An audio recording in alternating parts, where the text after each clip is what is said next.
d'être là. Ça nous fait plaisir évidemment de t'accueillir. On rappelle que tu as un palmarès évidemment magnifique, championne du monde notamment du 4x100 au Stade de France, c'était en 2003. Oui. Et aujourd'hui encore, record woman d'Europe du 100 mètres. Oui, encore. C'était, on tient toujours. On touche du bois.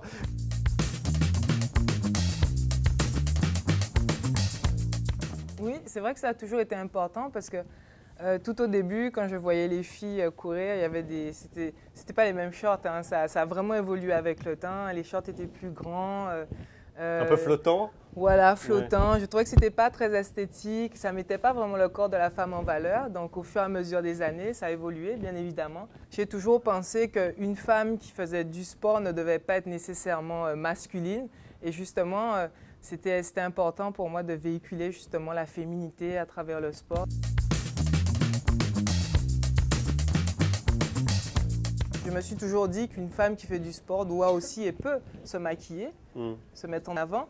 Parce qu'on, bien évidemment, on ne va pas mettre des choses très extravagantes, mais on peut mettre un petit rouge à lèvres, comme je le fais toujours depuis des années, se mettre en avant et être féminine quand on fait du sport. Tu pourrais être maquillée comme ça, là, comme tu l'es là, pour une course, par exemple? Un peu moins. Ouais. Moins de fond de teint, mais je veux dire un petit rouge à lèvres, un petit mascara très léger. Je pense que ça peut nous rendre un peu plus jolis. Et il n'y aurait pas les boucles d'oreilles non plus? Oui, toujours les boucles d'oreilles. Bon, c'est juste que je trouve que ça fait bizarre, une femme sans boucle d'oreilles, c'est un peu bizarre, donc voilà. Ah oui, c'est un truc qu'un garçon a du mal à comprendre, ça. Voilà.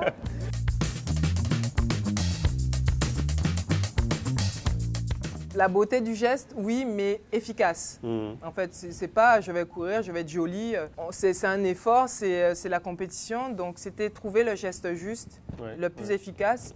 Et évidemment, de toute façon, quand on court bien, c'est beau.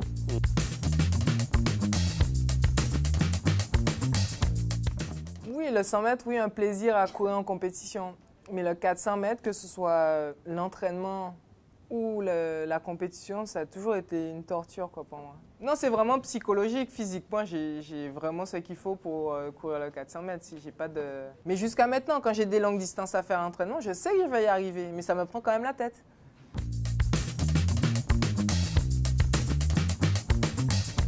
L'athlétisme, c'est un sport individuel et on a affaire à 4 individualités qui doivent former un collectif. Et donc, qui doivent être ensemble à ce moment-là. Normalement, on est là pour un objectif commun, donc on essaie de faire au mieux, et il faut toujours mettre les différents côtés, mais c'est vrai que c'est pas toujours facile, quoi.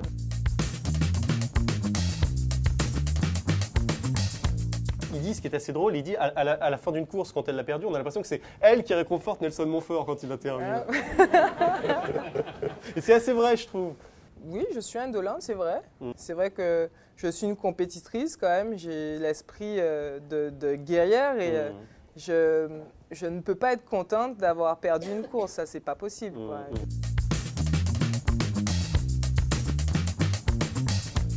Non, mais je trouve que quand je cours bien, c'est gracieux. Heureusement que tu as dit que tu étais modeste au début parce que... Mais tu m'as posé une question, moi je suis honnête, gracieux parce que c'est fluide, c'est léger, c'est rapide, c'est voilà, Si on devait comparer un animal, je pense à ça par rapport à Pérec la gazelle évidemment. Une lionne. Ouais, une panthère, un truc très agressif. Ouais. J'ai pas l'air comme ça, mais bon, quand je suis... si, on devine.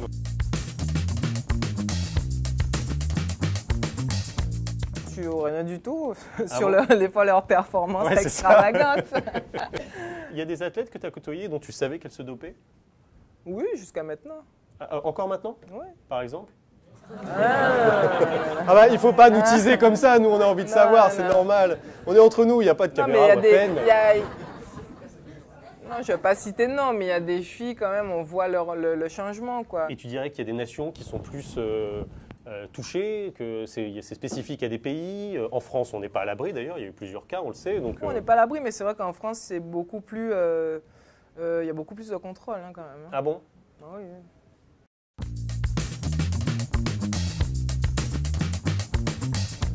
Je suis un peu, je dirais, paradoxale sur certains points.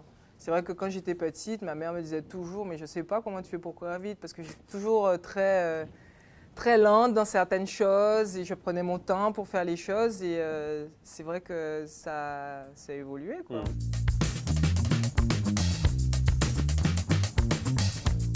j'ai fait ma première course après la naissance de mon fils, j'étais complètement zen, quoi. C'était vraiment rien ne pouvait m'arriver, quoi. C'était la zénitude totale, quoi. Et t'as gagné? Oui. Bah, Oui, j'ai gagné.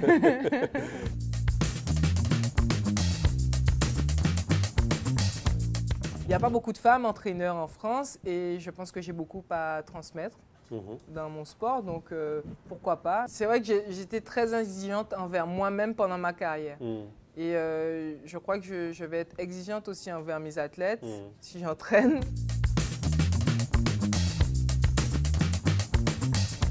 Je pense qu'au fur et à mesure, les femmes ont pris conscience qu'elles peuvent faire du sport tout en étant, je ne dirais pas glamour, mais plus féminine. Eh ben, bravo et merci, Christine.